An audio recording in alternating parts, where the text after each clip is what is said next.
Seigneur, nous revoici dans cette émission Les Mélodies de dimanche. Nous sommes le dimanche 23 février 2020 en direct d'Edmonton au Canada. Je suis le diacre Bartel Ndinga, missionnaire évangélique international. Bienvenue, prenez place.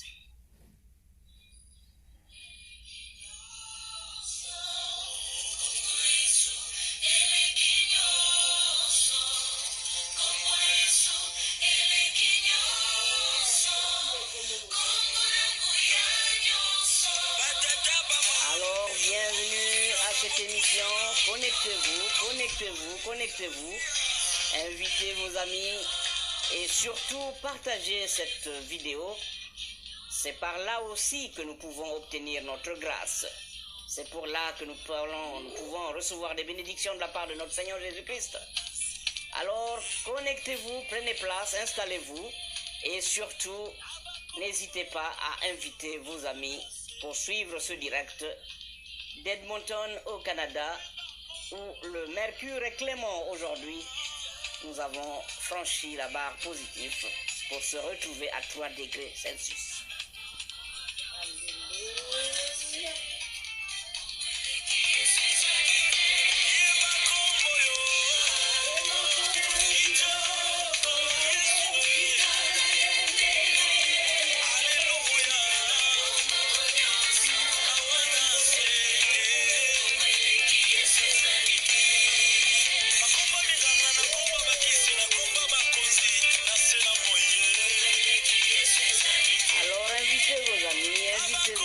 Connectez-vous.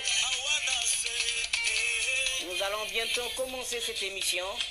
Le temps de vous laisser inviter vos amis.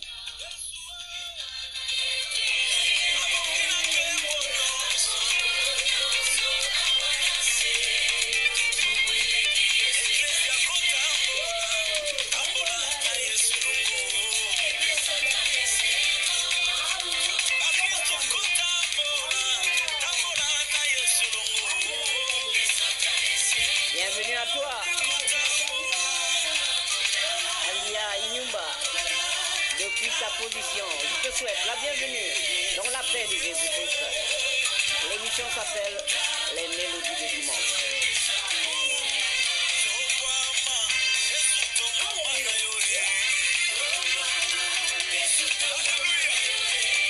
Nous voulons avoir une confirmation si vous nous écoutez, si vous nous captez 5 sur 5. Est-ce que vous pouvez nous texter un mot pour dire que nous sommes bien suivis, pour nous parler du son que vous recevez, de la qualité de l'image? Il y a encore une place à l'amélioration. Alors faites-nous un petit message pour nous dire si vous nous captez 5 sur 5. Ça nous fera plaisir de le savoir.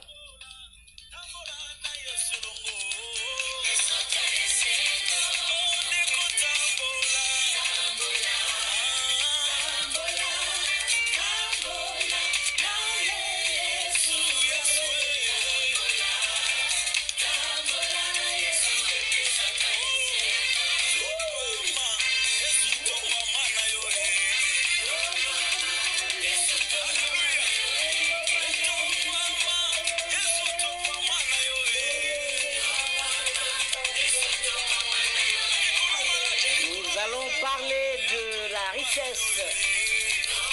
la richesse au service de ton Dieu. Mets ta richesse au service de ton Dieu. Dans un peu moins de 5 minutes, nous allons commencer à exploiter ce sujet.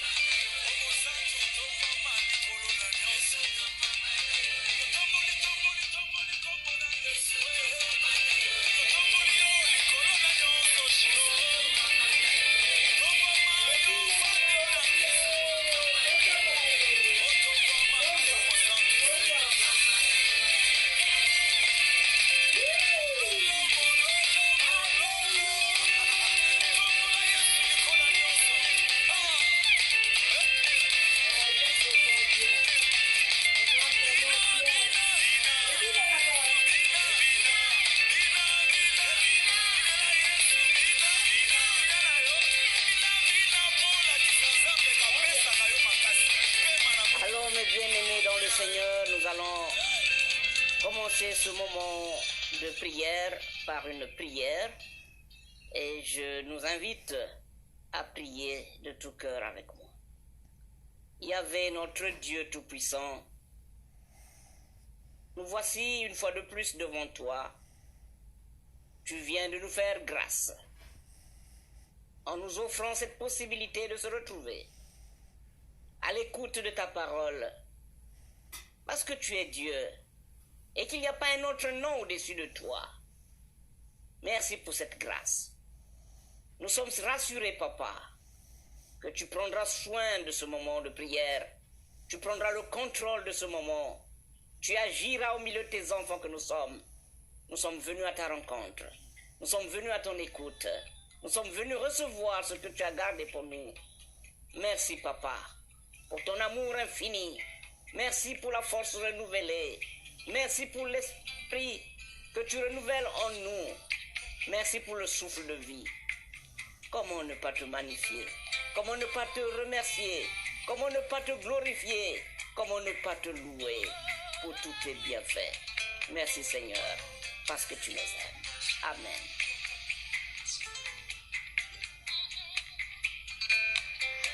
Alors mes bien-aimés dans le Seigneur, comme vous le savez déjà, nous allons parler aujourd'hui d'un thème qu'on a beaucoup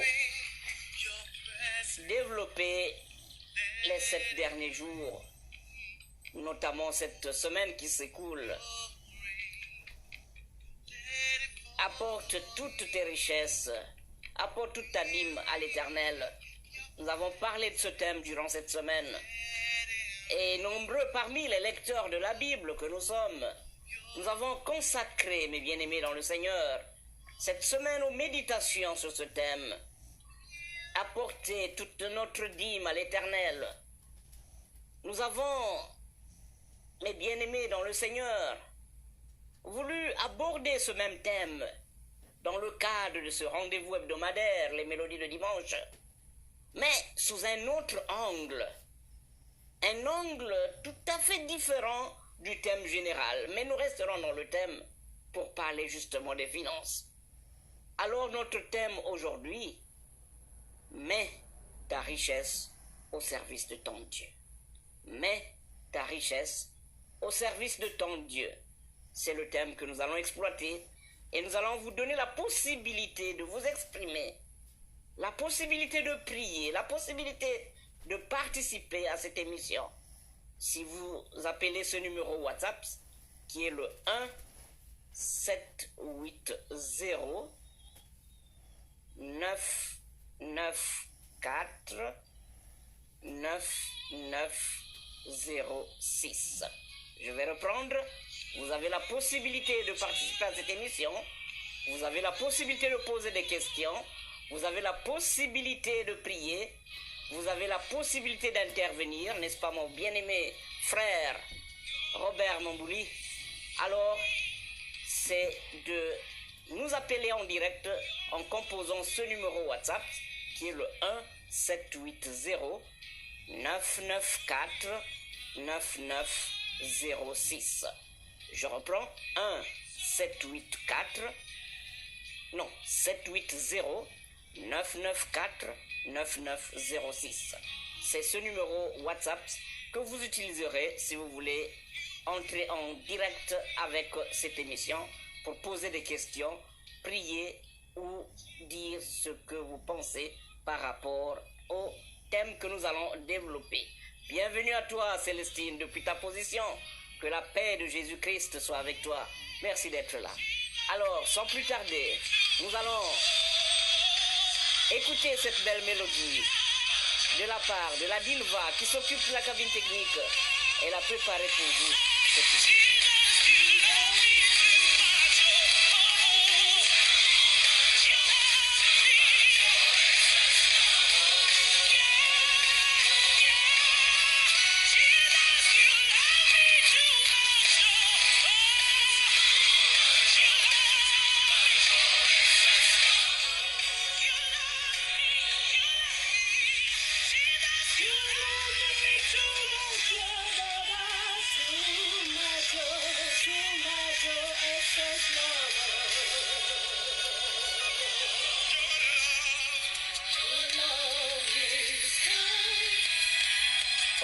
Jésus-Christ, merci pour ton amour infini. Oh Jésus, Seigneur Jésus, s'il n'y avait pas ton amour, qu'est-ce que je représenterais sur cette terre?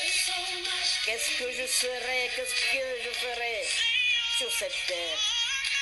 Mais grâce à ton amour, nous voici. Nous disons présent parce que tu nous aimes. Merci Seigneur. Merci Seigneur. Alors mets ta richesse au service de ton Dieu. Notre thème d'aujourd'hui. Comme vous le savez, mes bien-aimés dans le Seigneur, la question de pauvreté et de richesse est une question très complexe. Oui, une question difficile même, et je dirais très sensible. Lorsqu'on parle de richesse et de pauvreté, beaucoup de choses se disent. Alors, lorsque j'ai commencé à préparer ce direct, j'ai quelque part, je ne dirais pas eu peur, mais j'ai hésité. Et je me suis dit, parle, le Seigneur parle. Que ton peuple écoute ce qui sortira de ta bouche seulement. Et non ce que moi, en tant qu'être humain, je vais proposer à ton peuple. Alors, pour commencer, mes bien-aimés dans le Seigneur, lorsqu'on parle de ce thème, mets ta richesse au service de ton Dieu, j'ai retenu comme texte de base, pour commencer cette étude, le texte qui se trouve dans Proverbes chapitre 30. Nous allons lire à partir du 8e verset, donc 8b jusqu'à 9. Proverbes chapitre 30, verset 8b jusqu'à 9. Donc nous allons juste prendre la deuxième partie de 8. Et lisons au nom de notre Seigneur Jésus-Christ de Nazareth. Ne me donne ni pauvreté, ni richesse. Accorde-moi le pain qui m'est nécessaire. Nous allons continuer jusqu'à la fin du 9e. Donc, de peur que dans l'abondance, je ne te renie et ne dise qui est l'Éternel, ou que dans la pauvreté, je ne dérobe et ne m'attaque qu'au nom de mon Dieu. Je reprends cette lecture. Ne me donne ni pauvreté, ni richesse, accorde-moi le pain qui m'est nécessaire, de peur que dans l'abondance, je ne te renie et ne dise qui est l'Éternel, ou que dans la pauvreté, je ne dérobe et ne m'attaque au nom de mon Dieu. Amen. C'est donc notre parole d'aujourd'hui. Mets ta richesse au service de ton Dieu. Oui, mes bien-aimés, dans le Seigneur, c'est un texte très important pour nous. Commençons par quelques définitions. Pauvreté. Qu'entendons-nous par pauvreté? Je me suis rapproché du dictionnaire, le Micro Robert et autres, pour essayer d'avoir une idée fixe concernant ce mot pauvreté. Alors, selon mes bien-aimés dans le Seigneur, selon l'usage courant, la pauvreté, c'est le caractère d'une situation d'un individu qui ne dispose pas, alors pas de ressources réputées suffisantes pour vivre dignement dans une société. Et son contexte également. Insuffisance des ressources matérielles. cela affecte même le manque de nourriture, l'accès à l'eau potable, le manque de vêtements, le manque de logement ou les conditions de vie en général pas dignes, mais également insuffisance de ressources qui sont intangibles telles que l'accès à l'éducation, l'exercice d'une activité valorisante, le respect reçu des autres citoyens ou encore on peut parler du développement personnel. Voilà ce que représente d'une manière générale ce que c'est que la pauvreté. Et que dire de la richesse? Que dire de la richesse? Bien entendu, si vous avez une meilleure définition, vous pouvez nous appeler au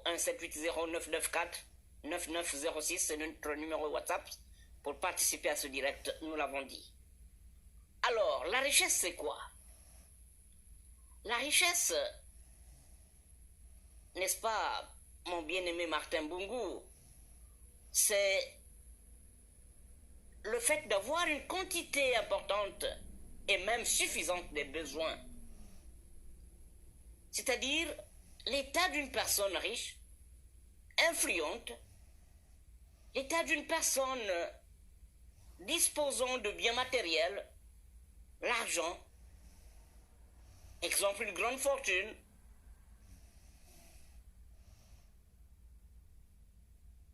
ce qui ne garantit pas, bien sûr, l'intelligence ou le bonheur, mais le fait d'en avoir, la possession de biens, d'argent en grande quantité. C'est aussi le caractère de ce qui a beaucoup de valeur ou d'intérêt. C'est ce qu'on appelle la richesse. C'est le caractère de ce qui contient beaucoup d'éléments importants, essentiels. Par exemple, lorsqu'on est maître, on est chef de terre, on peut dire que c'est un homme riche parce qu'il possède des terres et la terre faisant partie des biens, des richesses, celui ou celle qui possède la terre est considéré comme une personne riche parce qu'elle possède quelque chose de matériel, tangible. N'est-ce pas, cœur céleste? Sois la bienvenue. Alors,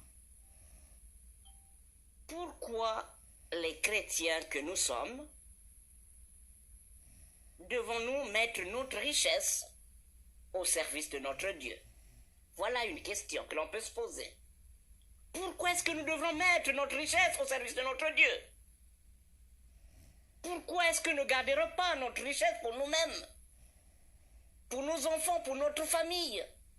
Pourquoi est-ce que nous devrons partager notre richesse avec Dieu?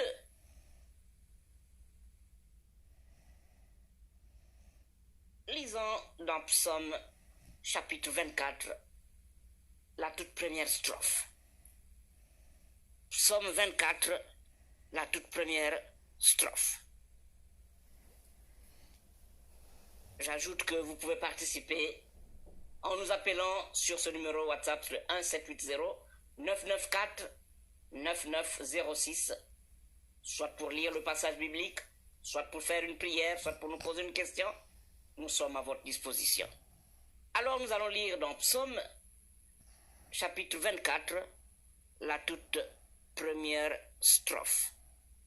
Lisons au nom de notre Seigneur Jésus-Christ. La parole de Dieu dit ceci. C'est à l'Éternel qu'appartient la terre avec tout ce qui existe, avec tout ce qu'elle contient, le monde avec tout ce qui l'habite. Je reprends. C'est à l'Éternel qu'appartient la terre avec tout ce qu'elle contient, le monde avec tout ce qui l'habite. Amen. Quelle parole!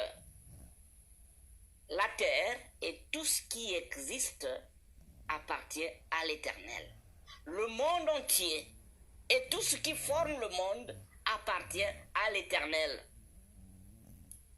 Ma sœur Dilva, tu appartiens à l'Éternel. Mon frère Martin, tu es un bien de l'Éternel. N'est-ce pas, ma sœur Célestine? N'est-ce pas, toi qui m'écoutes? Tu es un bien de l'Éternel. Et tout ce qui existe sur cette terre appartient à l'Éternel. C'est tout à fait normal que nous soyons de simples gestionnaires des biens que nous avons. Nous ne sommes que des intendants au service de notre Dieu, qui est le pourvoyeur.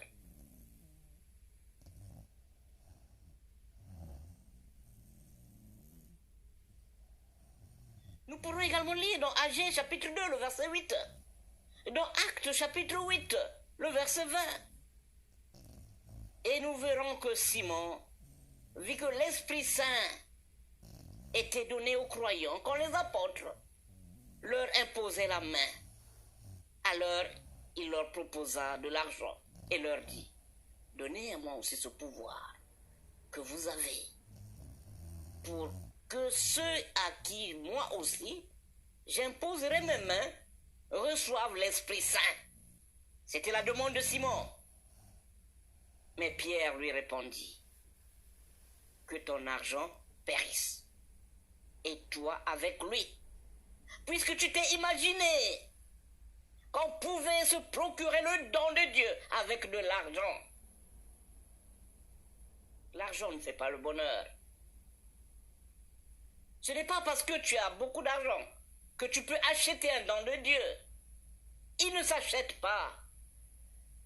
On le reçoit de la part de notre Seigneur Jésus-Christ. Et il donne à qui il veut, quand il veut, comme il veut.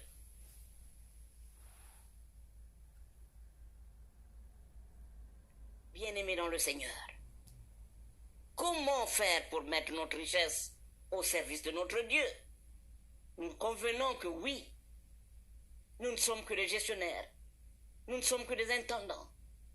Il y a un maître qui est au-dessus de nous, qui est le propriétaire de tous les biens. Mais comment procéderons-nous? Comment ferons-nous? Quelle démarche entreprendrons-nous? Justement pour mettre nos richesses au service de notre Dieu.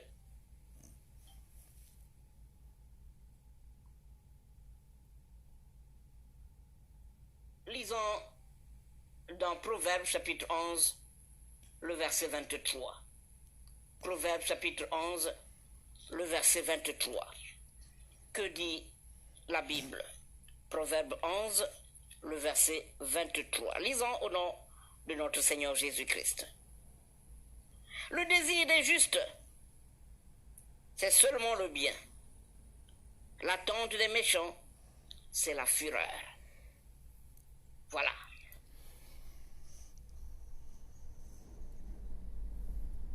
Si nous lisons également celui de 30, du verset 7 à 8, nous allons nous rendre compte que ces deux proverbes bibliques peuvent nous aider à penser aux personnes pauvres. Ces passages bibliques peuvent nous aider à renverser les logiques humaines, les logiques établies.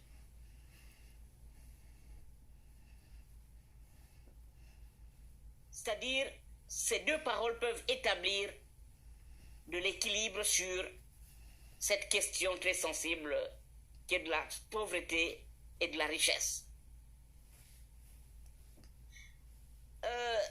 Il est, à mon avis, contraire à la logique, à la raison, et aussi à la pratique la plus courante dans le monde, ou dans le monde tout court, et bien sûr dans notre petit monde quotidien, que ceux qui donnent le plus s'enrichissent, et ceux qui épargnent plus s'appauvrissent. Et pourtant, c'est vrai. Mais cela est particulièrement vrai si nous plaçons notre confiance en Dieu. Une confiance active qui fait de nous de grands donateurs, mes bien-aimés. Nos finances doivent glorifier notre Dieu. Il y a des actions, des cotisations diverses et des dîmes. Oui, la dîme, parlons-en. L'objectif, mes bien-aimés, dans le Seigneur, de la dîme, c'est un objectif clair. La dîme nous apprend à craindre Dieu et à lui laisser toute la place qui est la sienne. Toute la place à laquelle il a droit dans notre vie. Il devrait être le premier bénéficiaire de tout ce que nous gagnons et en recevoir la meilleure part. Vous savez, mes bien-aimés dans le Seigneur, que la manière dont nous dépensons notre argent au quotidien nous renseigne sur nos priorités. Dis-moi qu'est-ce que tu achètes chaque jour, je te dirai quelles sont tes priorités. Le simple fait de donner une partie de notre salaire au Seigneur, dès que nous le recevons, nous aide à garder le regard sur lui. Cela nous rappelle, mes bien-aimés dans le Seigneur,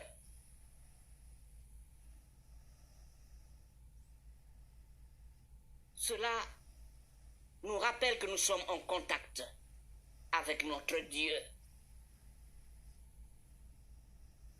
Le simple fait de donner une partie de notre salaire au Seigneur est une force pour nous, parce que cela nous rapproche encore de plus près de notre Seigneur Jésus-Christ. Et nous devrons le faire, le tout, sans contrainte, mais dans une joie, et aussi avec une foi authentique. Que le don que nous faisons à notre Dieu ne soit pas une contrainte pour nous, ne soit pas quelque chose qui va susciter des murmures, mais que ce soit quelque chose que nous allons faire de tout cœur, avec ouverture d'esprit, parce que nous remettons à celui à qui ce bien appartient une partie de son dû. Oui, mes bien-aimés dans le Seigneur, à qui donnons-nous notre dîme? Mais la Bible est claire là-dessus.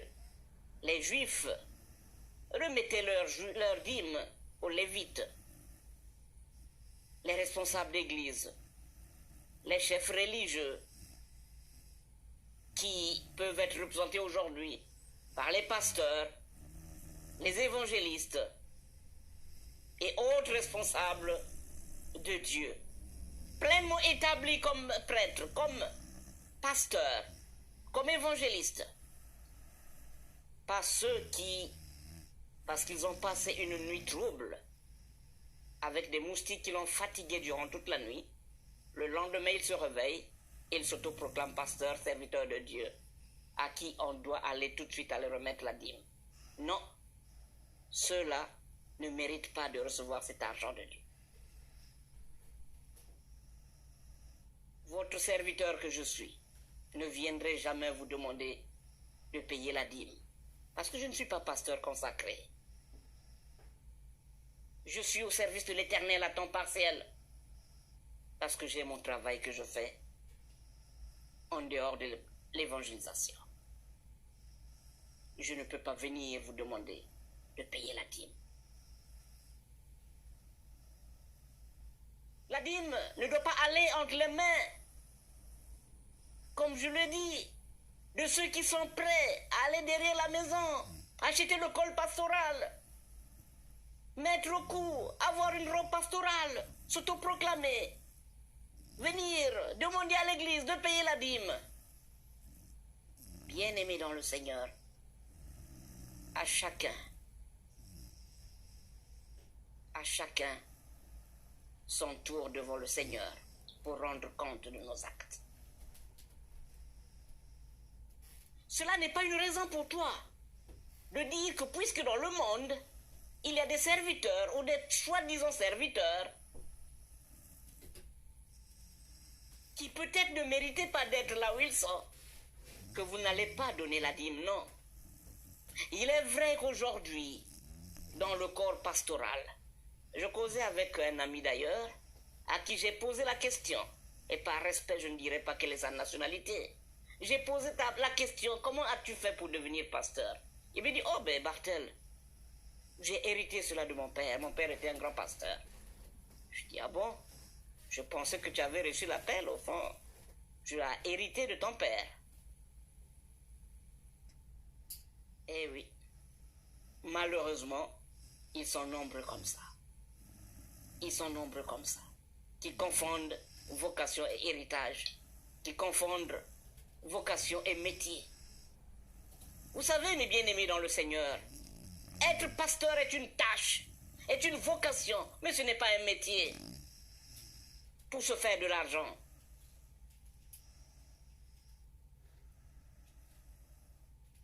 Je ne suis pas pasteur. Je suis votre serviteur, le diacre Bartel Ndinga, au service de notre Seigneur Jésus-Christ. Il y en a qui m'appellent pasteur. Je ne refuse pas parce que je sais que j'ai le col pastoral dans mon cœur. Mais vous ne le verrez pas à l'extérieur de moi parce que je ne suis pas pasteur consacré. Alors, mes bien-aimés dans le Seigneur, soyons des enfants de Dieu. Obéissons à l'ordre du Seigneur de lui réserver le 10% de nos revenus. Il y a une bénédiction énorme qui se cache derrière cela. N'est-ce pas, mon frère Antoine Bidunga? Sois le bienvenu dans la paix du Seigneur Jésus-Christ. La dîme. Expérimentons cela.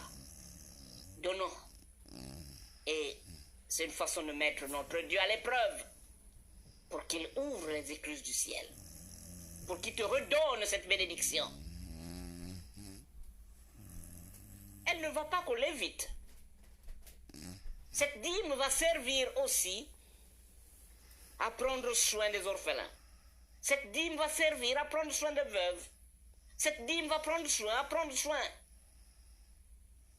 des étrangers, comme cela est écrit dans le livre de Nombres. Alors, mes bien-aimés dans le Seigneur, que fais-tu de tes revenus? Est-ce que c'est cette femme-là que tu entretiens qui t'empêche d'avoir une part qui doit revenir à ton Dieu, celui-là qui t'aime beaucoup? Est-ce que c'est cette belle voiture que tu t'es procurée qui t'empêche à réserver la part qui revient à ton Dieu? Est-ce que ce sont les plaisirs de ce monde qui te prennent tout ton argent pour t'empêcher de contribuer, de faire face à ton obligation de remettre le 10e de tes revenus à ton Dieu? J'entends souvent dire, ah non, je ne peux pas aller donner mon argent quand je sais que le pasteur va l'utiliser à sa guise. Ce n'est pas ton problème. Le pasteur rendra compte à son Dieu. Donne, parce que tu seras jugé par rapport à ce que tu fais toi, et non par rapport à ce que le pasteur fait de toi. Donne ta part de bénédiction. Donne ta part de bénédiction. Nombreux sont peut-être à l'extérieur. Ils ne sont plus rattachés à leur paroisse d'origine, à leur consistoire d'origine, leur église d'origine. Et ils sont comme perdus, ils ne savent pas à qui est-ce qu'il faut remettre leur dîme. Il y a un choix à prendre. Il y a un choix à faire. Tu peux faire un transfert à ton église locale, si tu es encore attaché à cette église, si tu n'as jamais pris de transfert pour quitter cette église. Si tu te retrouves dans une église locale, quel que soit le pays où tu te trouves, et selon ce que le cœur te dit, tu peux également contribuer au niveau de ton église locale. Donner ta dîme à cette église locale. Oui. N'est-ce pas, mon frère Asa? La dîme. La dîme. Donne la dîme. Et si tu ne peux pas envoyer ton argent à ton église locale où tu as encore des attaches, si tu ne peux pas donner cet argent à ton église locale dans le pays d'accueil où tu te trouves, ben, remets cet argent à ton Dieu. Mais comment remettre cela à ton Dieu? Mets ça à la disposition des pauvres. Mets ça à la disposition des orphelins. Mets ça à la disposition de la veuve. Mets ça à la disposition de l'étranger. Ce n'est pas de l'argent que tu vas utiliser pour tes besoins à toi. Mais c'est de l'argent que tu dois mettre à la disposition de ton Dieu. Pour la plupart, nous sommes devenus des voleurs. Nous sommes devenus des voleurs parce qu'on utilise l'argent de Dieu qui ne devrait pas nous revenir.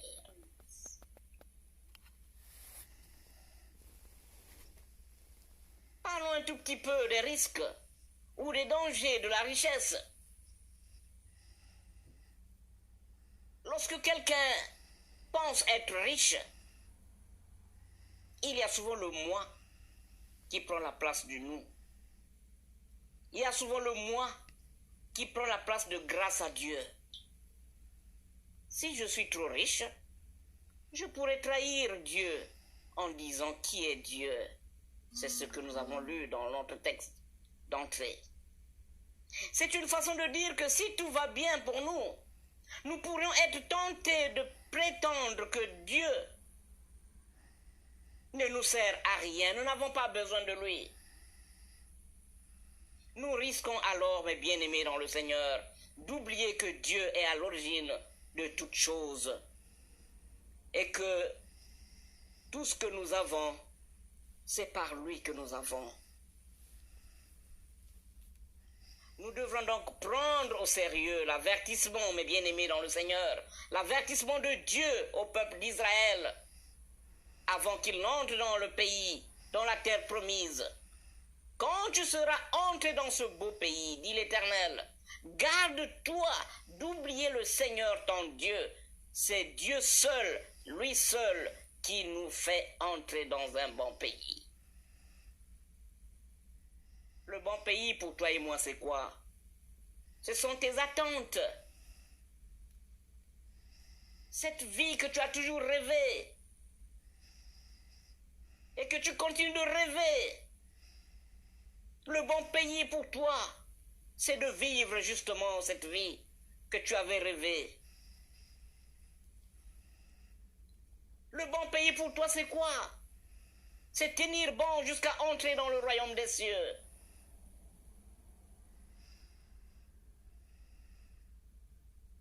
Oui, mes bien-aimés dans le Seigneur.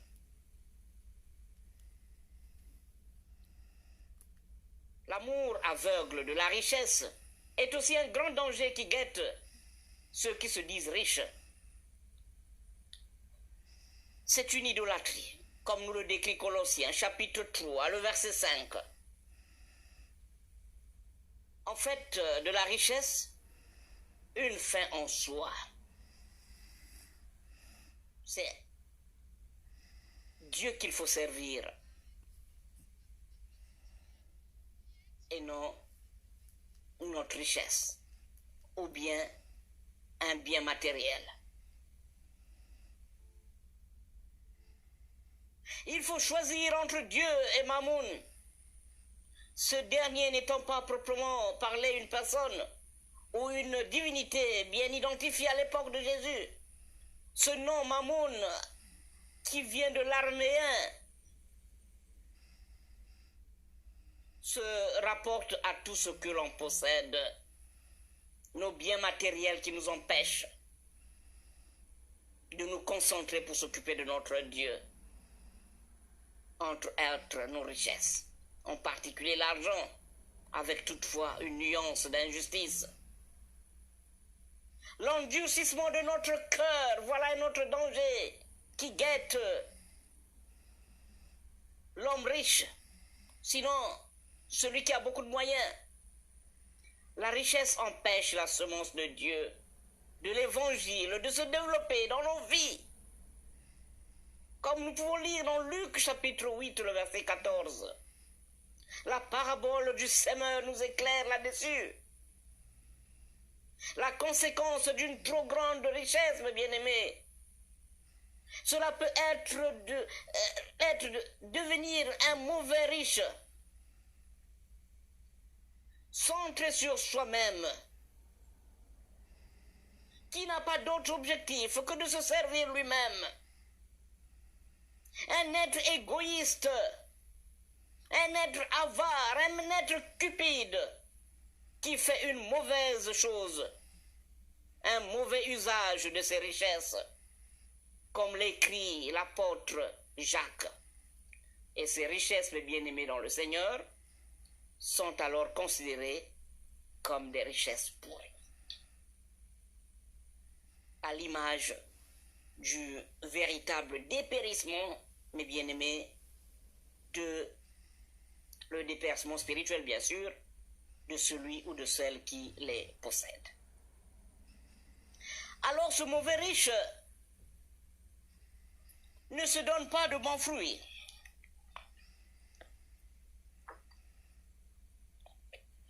Il s'est corrompu lui-même. Il s'est corrompu. Car vous le savez, mes bien-aimés, tout bon arbre donne de bons fruits. Mais un arbre malade, un mauvais arbre, ne donne que de mauvais fruits.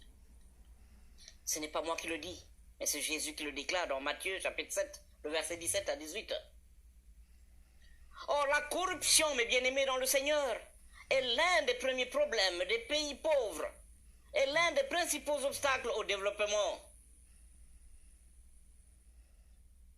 Puisque nous parlons déjà des pauvres, quels sont les risques justement, ou bien les dangers d'être pauvre, ou le danger de vivre dans le démuni, dans le dénuement total, c'est-à-dire tu n'as presque rien avec toi. Est-ce qu'il y a-t-il un danger?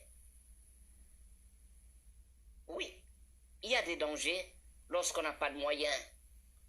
Nous avons toujours cette envie de voler, d'avoir ce que l'on n'a pas, et par tous les moyens. Et c'est cela, voler. Comment faire pour se nourrir, pour nourrir ses enfants, qu'on tombe dans la plus grande phase du manque de revenus? Lorsqu'on tombe dans la pauvreté extrême, comment faire? Que faire?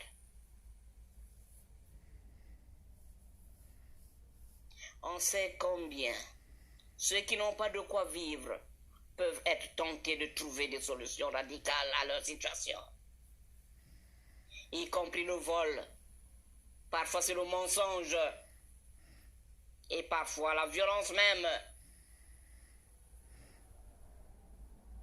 jusqu'à aller au crime pour certaines personnes, tout simplement parce qu'ils n'ont rien trouvé. Et ils sont nourris aussi d'un sentiment qui est un sentiment très fort d'injustice, qu'ils font partie de ceux qui subissent l'injustice. N'est-ce pas, mon frère Prosper Tongo? Sois le bienvenu. Enfin, mes bien-aimés dans le Seigneur, le pauvre peut tout simplement tenter de trahir son Dieu et d'affirmer comme le mauvais riche que Dieu n'existe pas. Oh, s'il existait, je n'allais pas souffrir de cette façon-là. S'il existait, il ne devrait pas voir cette injustice, de voir certaines personnes riches et nous autres vivre dans le dénuement total. Voilà un danger qui guette la personne qui n'a pas assez de moyens. Mais il n'est pas toujours aussi simple, mes bien-aimés dans le Seigneur, de distinguer entre les vrais et les faux riches, ou entre les vrais et les faux pauvres. Les bons riches et les vrais pauvres comptent tous d'abord sur Dieu, davantage que sur eux-mêmes, pour vivre selon la volonté. Ils aiment Dieu et leur prochain, qu'ils soient riches ou pauvres.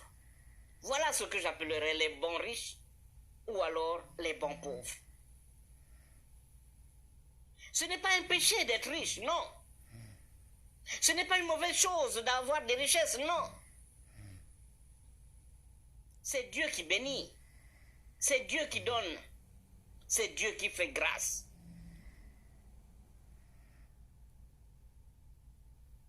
Ce ne sont pas les richesses en elles-mêmes qui sont pourries, mais le cœur de l'homme ou de la femme qui peut se corrompre, qui peut être pourri à travers ses biens, à travers ses richesses. C'est bien l'être humain qui peut, hélas, pourrir, mes bien-aimés dans le Seigneur, tout ce qu'il touche, tout ce qu'il utilise. Ce n'est pas un péché d'être riche, à condition de ne pas penser que l'on doit sa richesse à ses seules capacités humaines. Et donc, à condition d'aimer notre Dieu et de reconnaître qu'il est le seul souverain du monde, de reconnaître que l'or et l'argent appartiennent à notre Dieu, de reconnaître que la terre et tout ce qui existe, tout ce qui s'y trouve, y compris les hommes, appartiennent à Dieu. Lorsqu'on reconnaît cela, la richesse est une bonne chose. Et lorsqu'on utilise sa richesse dans une bonne voie, dans une bonne direction, en reconnaissant la primauté de Dieu, cela n'est qu'une grâce. Nous avons besoin de richesse. Oui, nous avons tous besoin d'être riches. Et ce n'est pas une fatalité non plus, mes bien-aimés dans le Seigneur, d'être pauvre. Ce n'est pas la fin du monde. Certes, on peut devenir pauvre à la suite de toutes sortes de circonstances malheureuses dont on peut ou ne pas être responsable. Lorsqu'on perd un travail, par exemple, on peut devenir pauvre. On ne l'a pas voulu, mais c'est parce qu'on a perdu le travail. Lorsqu'un conflit éclate et que l'on est chassé de son pays, l'on est obligé d'aller demander asile dans un autre pays. On est obligé d'abandonner ses biens, de perdre tout ce qu'on avait. On devient pauvre. Lorsqu'on perd un soutien de taille dans la famille, lorsqu'on tombe gravement malade, que dirais-je encore, mes bien-aimés dans le Seigneur? Tout cela est particulièrement vrai lorsqu'on habite dans un pays où la situation politique est instable, où les autorités sont corrompues, où les protections sociales sont rares ou inexistantes, où les partages de deniers publics, les biens publics, sont faits au hasard pour ne privilégier qu'une partie des populations. C'est le cas, mes bien-aimés dans le Seigneur, quand les biens publics ne sont pas redistribués au peuple. C'est le cas dans de nombreux pays dans le monde, et notamment les pays du Sud.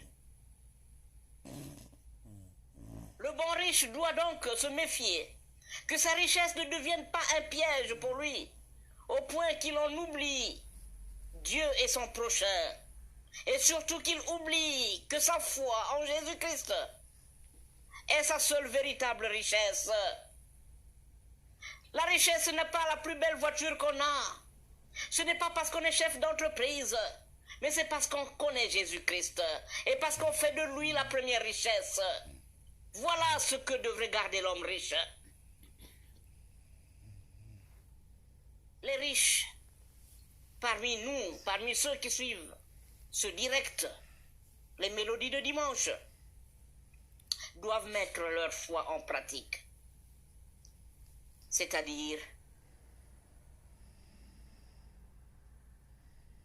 cette mise en pratique doit être inspirée par l'amour. Paul recommande en effet, mes bien-aimés dans le Seigneur, d'être généreux avec joie et non sous la contrainte, comme si on payait un impôt supplémentaire, non. C'est bien en donnant qu'on s'enrichit. S'il y a des cas de décès qui nous interpellent, intervenons, agissons. Il y a des frères et sœurs qui sont dans le dénouement. Assistons-les. Intervenons, ne les abandonnons pas. Ne soyons pas indifférents, mes bien-aimés dans le Seigneur. C'est de cette façon que nous apporterons notre richesse à l'Éternel. C'est bien en donnant qu'on s'enrichit. Beaucoup ont besoin de notre soutien. Mais le bon riche doit encore exercer sa générosité avec beaucoup de sagesse, avec discernement. Mieux vaut apprendre à un pauvre à cultiver son jardin que de lui donner tous ses fruits et les légumes ou de l'argent, sauf en cas d'urgence bien sûr.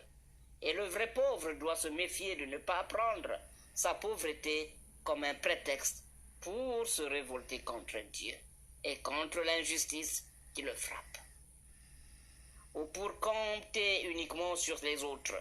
Ce n'est pas parce que tu n'as rien que tu dois croiser les bras et attendre que l'extérieur vienne vers toi pour te donner. Non, marque un pas, fais quelque chose. Bouge, ne te contente pas de gérer la situation dans laquelle tu vis, mais fais quelque chose et le Seigneur fera le reste. Oui, mes bien-aimés dans le Seigneur, les pauvres peuvent rechercher des solutions.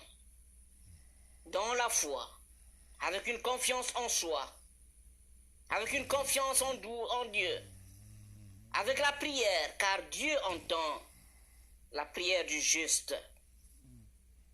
Tu es pauvre parce que tu n'as pas de revenus, mais tu es juste, Dieu entend ta prière. Comme nous pouvons le lire dans Proverbes chapitre 15 du verset 8 à 29. Proverbes chapitre 15 du verset 8 à 29. Les riches et les pauvres peuvent donc grandir dans leur foi en Dieu. Car lui seul peut vraiment changer leur situation. Il peut pourvoir aux besoins. C'est la promesse qui est contenue dans Matthieu chapitre 6 du verset 19 à 34. Le même texte, on peut le retrouver, je crois, dans Philippiens, oui. Philippiens chapitre 4, le verset 19. Le Seigneur peut leur donner un sens équilibré de la justice et de la sagesse pour vivre conformément à sa volonté. Il peut même susciter en eux l'amour pour les rendre plus sensibles à la situation de leurs prochains. Certains riches sont des très pauvres spirituellement. Ils ont besoin de la prière et de l'assistance spirituelle des pauvres. Et les pauvres ont besoin d'une assistance sage de la part des riches. Ils ont besoin de leur respect humain, fraternel et spirituel. Dans le fond, il n'y a ni pauvre, ni riche lorsque le devoir nous interpelle dans le travail au Seigneur. Sommes-nous réellement pauvres? Après toutes ces explications qu'on vient de donner, au point de se plaindre, de n'être pas en mesure de contribuer au développement du travail dans le Seigneur. Sommes-nous réellement trop riches, au point d'être trop occupés dans nos affaires, au point de ne pas pouvoir contribuer efficacement à l'œuvre de l'Éternel? Oui, tu me diras que je suis très occupé, n'est-ce pas, mon frère Achille Goma? Mais si tu es occupé, mon frère, c'est-à-dire que tu n'as pas le temps, et tu es convaincu que tu n'as pas le talent que tu peux mettre au service de ton Dieu, même si tu n'as pas le temps. Et tu es persuadé, mon frère Achille, que si tu n'as pas le temps et que tu n'as pas le talent, que tu n'as pas le travail que tu peux mettre au service de ton Dieu, le phénomène de 3T, le temps, le talent et le travail, si nous les conjuguons, nous les mettons ensemble, nous avons de quoi donner à notre Dieu. On n'a pas le temps d'assister aux réunions, de pratiquer les activités de l'église, de la communauté. Mais on a le talent, c'est-à-dire on a des idées qui peuvent avancer notre communauté. Grâce à tes idées, même si tu n'as pas eu le temps de te présenter, mais tes idées ont été exploitées pour aller de l'avant. Est-ce que tu n'as pas le temps? Est-ce que tu n'as pas des idées? Mais tu as le travail, c'est-à-dire tu as des mains disposées à accomplir ce travail-là. Ne dis pas que je ne suis pas allé à l'école. Ne dis pas que moi je ne sais pas parler, je ne connais pas parler anglais. Ne dis pas que moi le français je ne connais pas. On te demande tout simplement d'avoir le travail, d'avoir les mains pour accomplir. Parfois, il nous manque les mains pour accomplir ce travail-là. N'est-ce pas, maman Victorine? Mettons tout ce que nous pouvons au service de notre Dieu. Que ce soit notre intelligence, que ce soit notre travail, que ce soit notre temps. Tout est utile pour le développement de l'œuvre du Seigneur. Talent, travail, temps. De cette façon également, nous apporterons nos richesses à notre Dieu. En somme, si tu es pauvre, mon bien-aimé dans le Seigneur, n'envie pas celui qui est riche, mais plutôt mets ta foi en Dieu. Parce que c'est lui le pourvoyeur, c'est lui qui te donne toutes sortes de richesses. Et c'est lui qui donne à qui il veut quand il veut. Et si tu es riche, mon frère, ma soeur, ne te réjouis pas trop vite de ta richesse. Et ne t'enorgueillis pas du tout.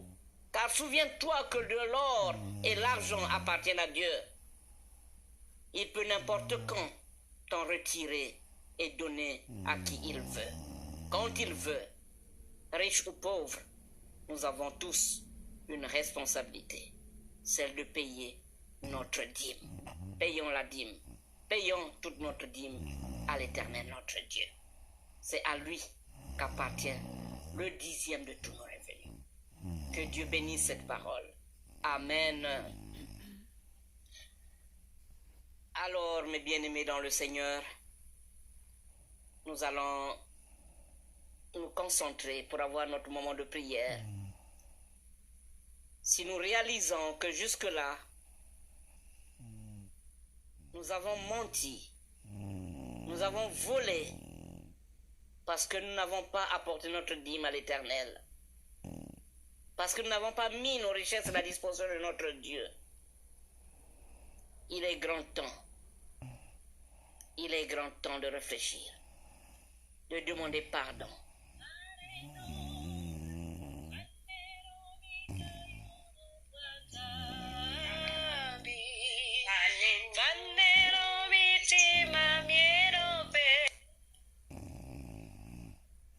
Il est grand temps de réfléchir. Il est grand temps de demander pardon.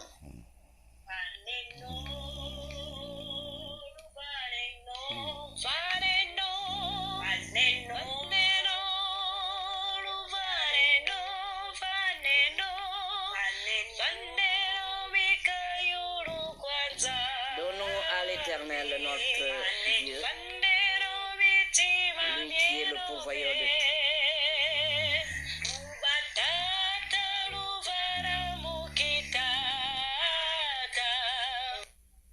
Réfléchis, mon frère, ma soeur. Concentre-toi en ce moment. Concentre-toi, demande pardon.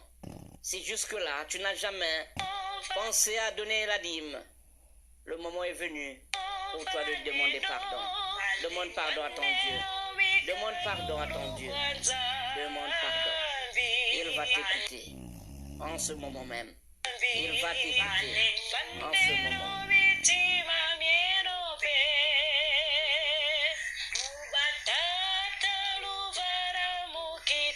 Yahvé, notre Dieu Tout-Puissant, nous ne sommes pas dignes d'être appelés enfants de Dieu, parce que nous n'avons pas accompli ta volonté. Nous t'avons trompé dans les dîmes. Nous avons utilisé l'argent qui ne nous appartenait pas. Nous avons refusé de remettre à toi, toi à qui l'or et l'argent appartiennent. Nous avons refusé de remettre ce qui était dû. Pardonne-nous, mon frère. Pardonne mon frère. Pardonne ma soeur. Pardonne ton peuple ici réuni. Oh Yahvé, transforme-nous. Transforme-nous pour que nous comprenions que l'or et l'argent t'appartiennent effectivement. Merci pour ce moment. Sois avec nous. Amen.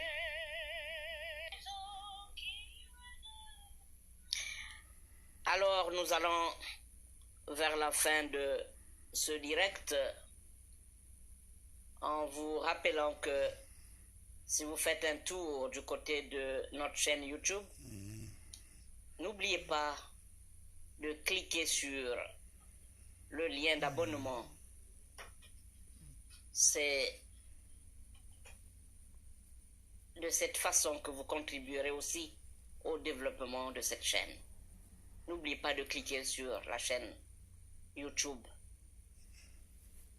si vous vous retrouvez de ce côté-là. Et si vous pensez que cette vidéo vous a intéressé, vous pouvez la partager autour de vous. Vous pouvez la partager. Et vous pouvez inviter vos amis à nous retrouver la semaine prochaine, le dimanche, à la même heure, 12h heure d'Edmonton et de Calgary au Canada, 14h heure de Montréal, de New York, de Washington. Il sera 20h à Brazzaville, à Bangui, à Libreville, à Malabo. Il sera 19h à Boaké, à Trècheville, 19h à Banfoura, à Bobo Dioulasso, à Dori au Burkina Faso, 20h à Paris.